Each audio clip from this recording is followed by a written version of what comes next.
There's never going to be an exercise that will successfully replace the squat.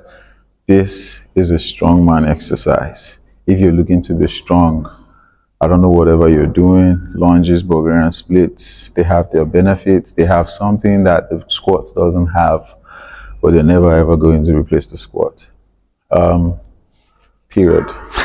If you're looking to increase size, volume, and get strong, because why not?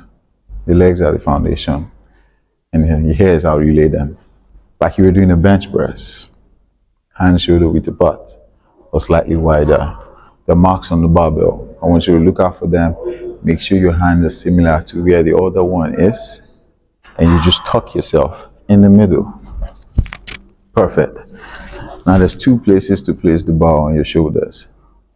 It's either going to be on the top of your back, right here. This is your traps. They are meant for carrying weight, not your neck. Your neck is not meant for carrying weight.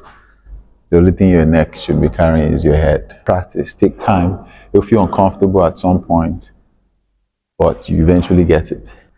And then yes, for those of you who use those foams on the pad, on the bar, they're actually called hip thrust pads. They're meant for your hips.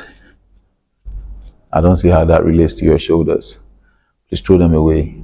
Enjoy the discomfort and get stronger.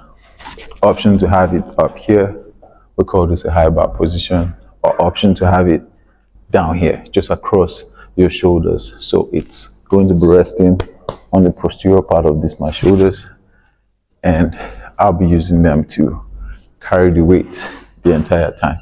Practice both of them with light weight on the bar, or maybe no weight on the bar. Keep going down, see what feels natural, and then let's continue. That should automatically put me in the middle. You only need to walk 1, 2, that's 1, and then 1, 2. That should be enough for you to set up your left leg and your right leg. Now, an option to turn your toes outward slightly, just so your knees can move smoothly into that angle. And then you're going to hinge. You see, I start with a hinge. That makes my knees soft. And once this hinge is set, now I can go down into my squat. My face is not looking upward. It's looking forward towards the edge of the ground. I'm not looking all the way up. I'm looking forward towards the edge of the ground. And then I will just hinge and go into my squat. What I do when I come up is not lock my knees this way. This is like starting the exercise all over again. If you have 10 reps, you want to do 10 reps with soft knees.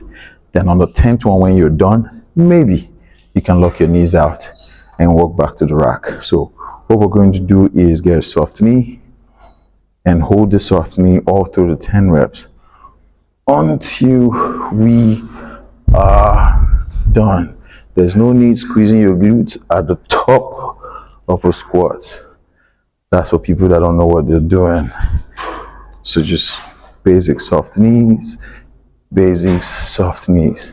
There's no need going extremely low. Just gradually go. Your first rep doesn't have to be the deepest. Maybe the 5th, the 6th, the 2nd, the 7th. You start to find what works for you and how comfortable it is. And then you can lock your knees, jam the rack, and drop. I don't recommend you pick the bar from this part of the rack because it requires skill. Let's just say it's totally unsafe because you might miss it when walking back to return the weight. So stick to what is good. Hands slightly wider than your shoulders like you would on a bench press. My head just goes into the bar and finds itself in the middle, and then I pick. You see my stance? Similar to that of my overhead press. And then I just walk forward. 2 steps, 1, 2, 1, 2. So here my back is squeezed, like I am literally shielding my back into the rack. That's what's going to be called, because it's those muscles that are contracted on my back that are holding this weight. So if I turn around, you see my elbows are literally close to my body and are tucked in.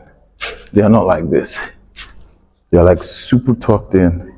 I can feel the muscles on my back tight, and that is why the weight feels like it's not coming down anytime soon.